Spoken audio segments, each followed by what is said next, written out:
Welcome to day 8 of DEPHEMEREMBER 2022, your daily inspiration for making ephemera in December, a collaboration with my friend Louise Heinzel.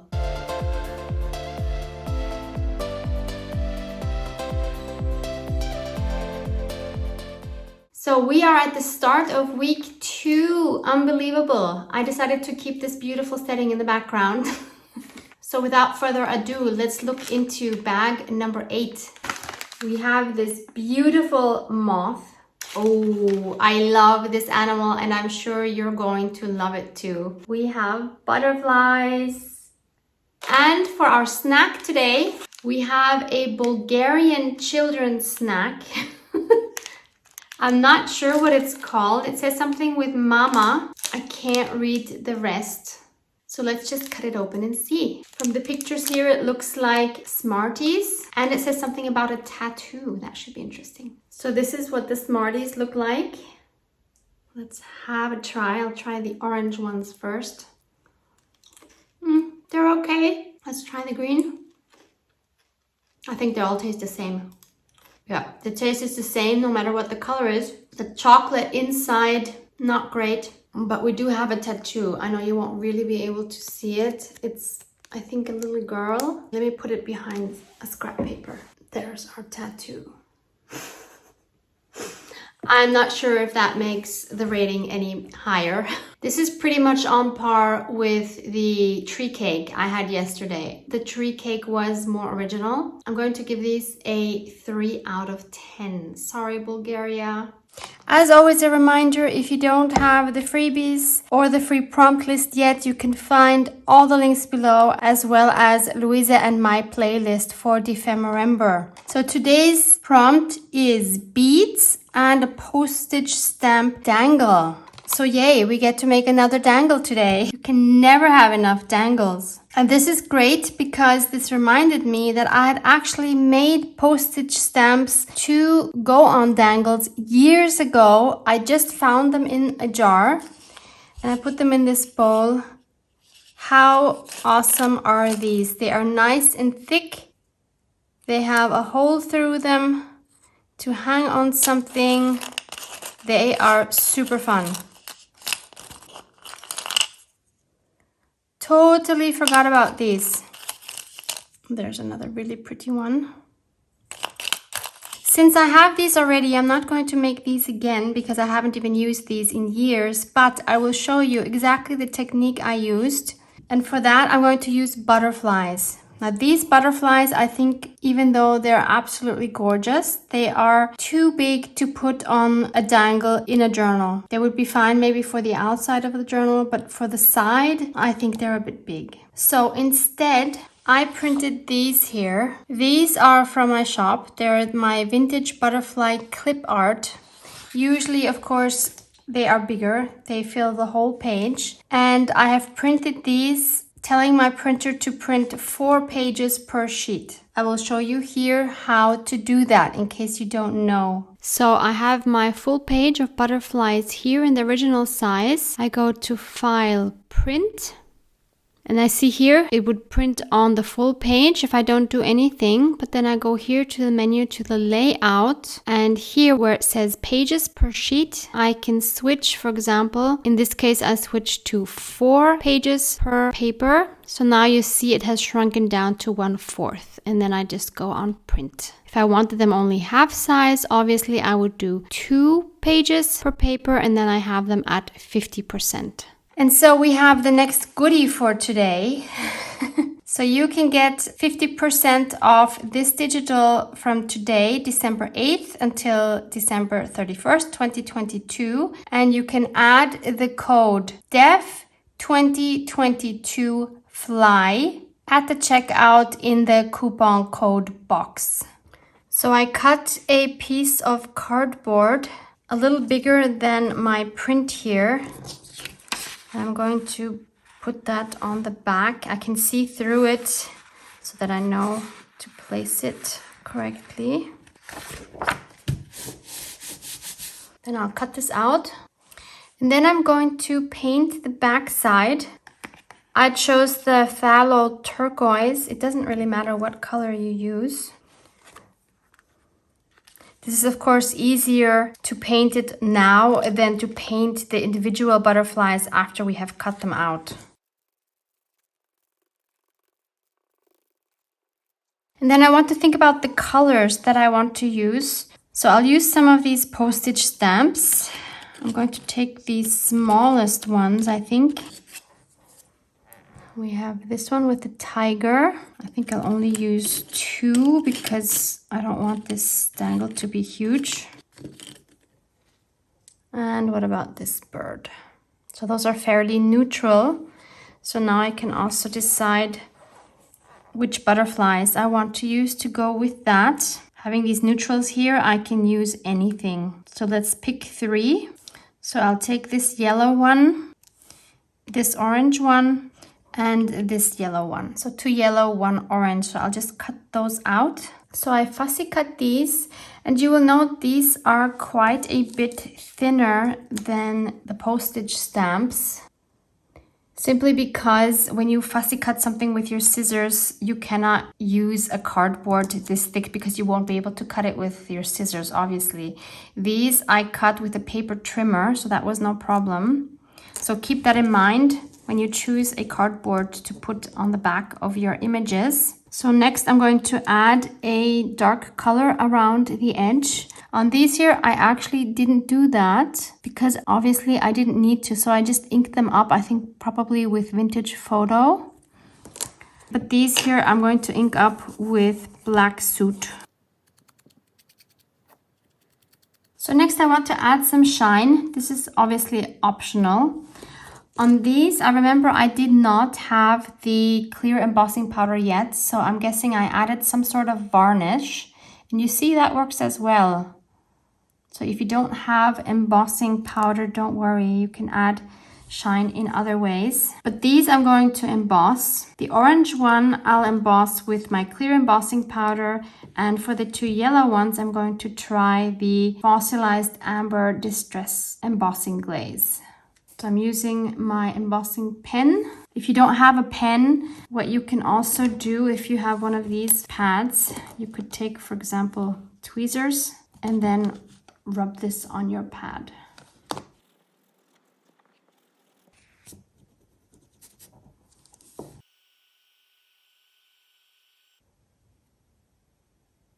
And this is what it looks like after I have embossed it twice. It has a really nice thick shiny coat on it. And we'll see what the 2 yellow ones look like after I glaze them once with the fossilized amber.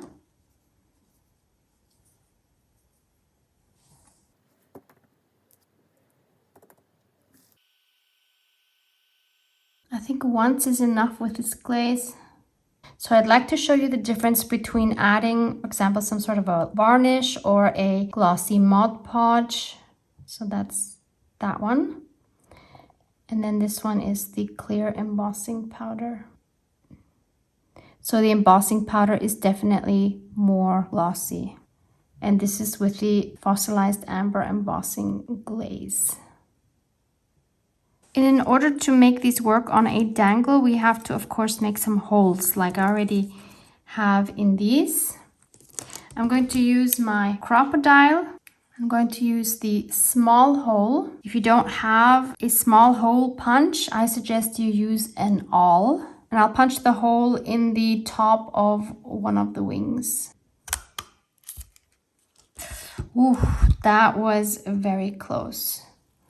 That's too close to the edge there. It's kind of hard to see. Maybe the awl option is better actually. Okay, that one is better. And that one is good as well. Then I added some jump rings to all of my pieces. If you don't have any jump rings or jewelry making tools, you can certainly also do this with twine or embroidery thread. And then of course we need something to add these dangles to. I'm going to use one of these clasps. I'm sure you can find these online. I think these are from Tim Holtz. I was gifted these. And my plan is to put this on the spine of my DEPHEMEREMBER journal. So I'm going to punch a hole through here and then have it dangling here. If you make a smaller one, you can definitely also have it dangling from one of your pages, maybe one of the tabs. If you have any tabs, you could make tabs. If you don't have any, or do what I did here with the feather. So there's many possibilities of how you can attach it. And since I'm going to add mine to the spine, I actually can add a few more pieces and I don't have to worry about the bulk. Then I can think about how to add my charms. So I'll just kind of place them where I think they should approximately go.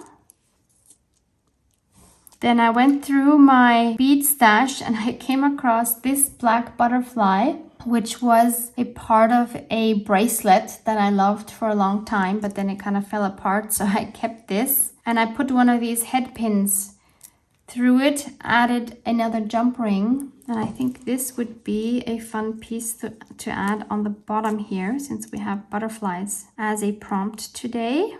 And then I also want to add some blue beads, since the colors of my journal are blue and yellow. I don't have any yellow beads, but we have the yellow butterflies. So I want to add some of these glass beads. Some of these are also from Broken Jewelry.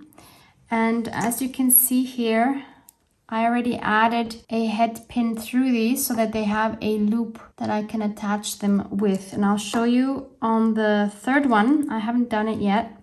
So this is what a head pin looks like. You can get them with the flat bottom or you can get them with the loop on the bottom. For example, these would be the ones with the loops at the end. So these are called eye pins. So you put that through the hole. I am no expert in jewelry making. I just do what I think works best. And I don't think I'm doing this part right, but this is how I do it. So maybe check out some other videos if you want to know how it is professionally done. I then clip this off. I'm trying to eyeball like how much do I need to make a loop. And then I have these round tweezers and I just make a loop. Then I try to shape it so that it's centered. And then I also obviously have to make sure that the loop is really closed. Otherwise it will come off the jump ring, obviously. You just gotta play around with it a little bit until it's centered and closed. I think some people actually wrap it around a few times, which of course makes it a lot more secure. I have not mastered that technique yet. Okay, so there's my little loop. So then again, I'll just place these. Something like that. So then I'll attach all of these elements with more jump rings. Okay, so I've attached them all with my jump rings. So now we have this fun little dangle here.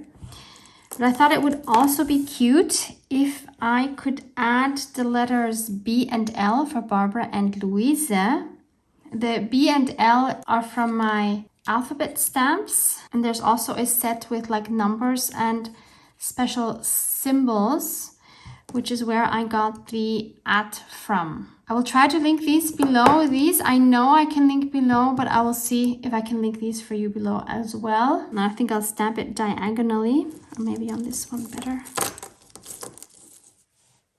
Yeah, on this one it works better. And I'll do that again with embossing, and I'll use white embossing powder this time.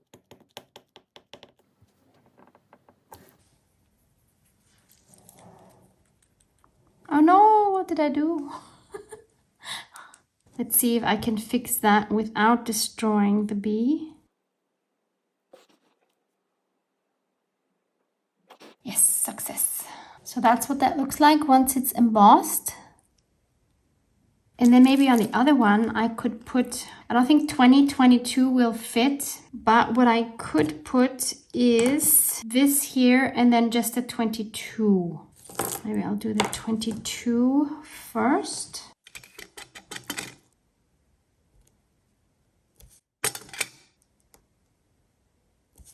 And then this thing, I forgot what this is called. I saw that that didn't stamp correctly. So let's see if I can fix that. That's going to be difficult.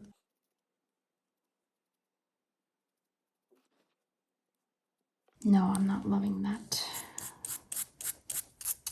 I'm going to try this again. This time I will use my embossing pen so I can do this more accurately so that the gel or whatever that is really only where it's supposed to be.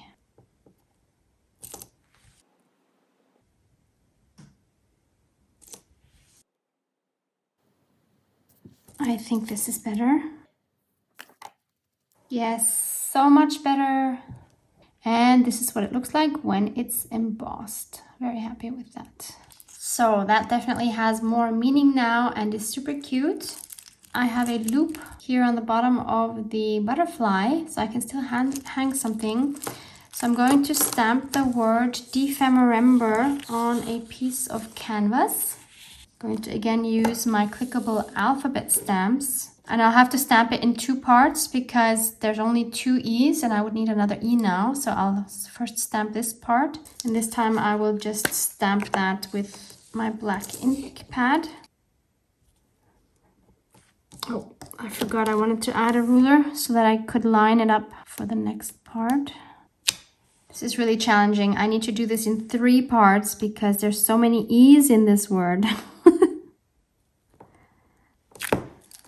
DEPHEMEREMBER and then ER. And I just moved my ruler. Good job, Barbara. I hope this goes okay.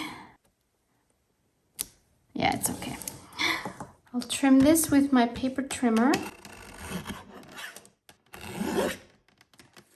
And then I'm going to pull here on the edges because I want distressed edges like this. You could also stamp on a piece of fabric if you wanted to do something similar, or obviously on some cardstock. I would not use plain copy paper because that's going to tear with time. And then I'm going to distress the edges with my vintage photo. I've done something very similar for the dangle I put on Louise's journal. I'm assuming you will have seen that. And I'll ink the back up as well, of course. Then I'll punch a hole and add an eyelet.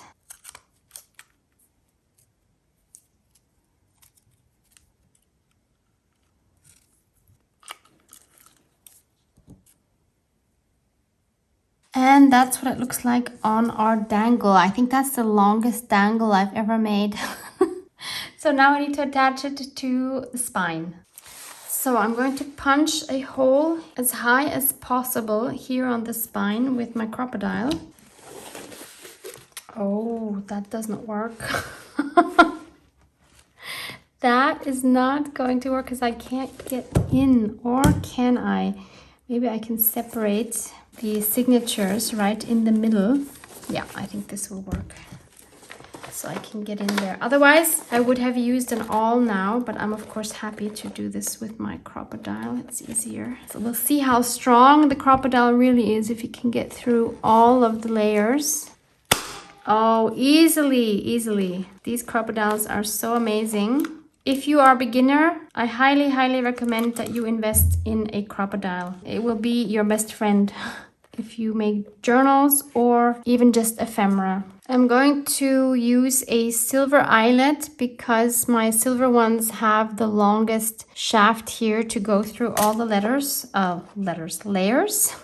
So I'm hoping this is going to work because there's quite a few thick layers here.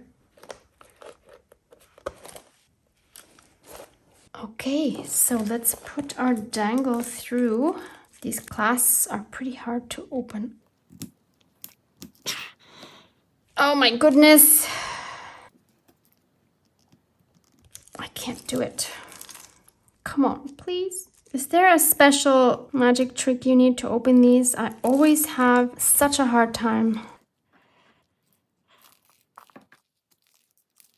Let's try tweezers. I mean, this can't be the solution, can it? It can't be right that you need tweezers. Oh, there we go. Timmy, I must say, sorry, but that is not a good product when that's that hard to open. Now let's try to get these in. Oh, that's not going to work. No. We need another solution. Okay, thankfully I found these. These are ring fasteners. I know they come in different sizes. I think these are the smallest ones. Let's see if these work. I don't think I have any bigger ones. So let's try putting this in here.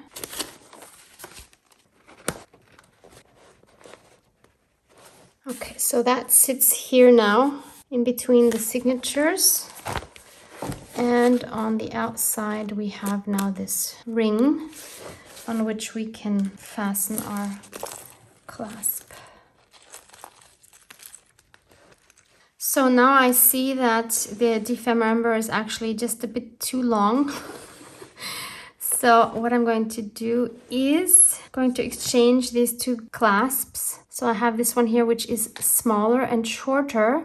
So I'll just take the chain off of this one and switch it with this chain, and then hopefully that will work.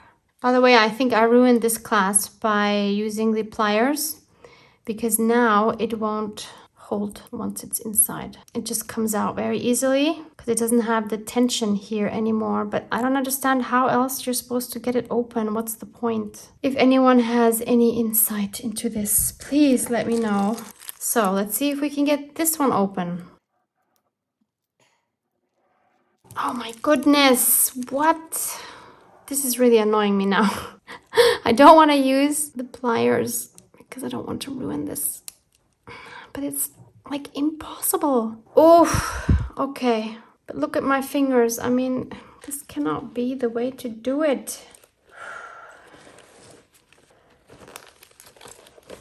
Okay. Yeah, and this works now.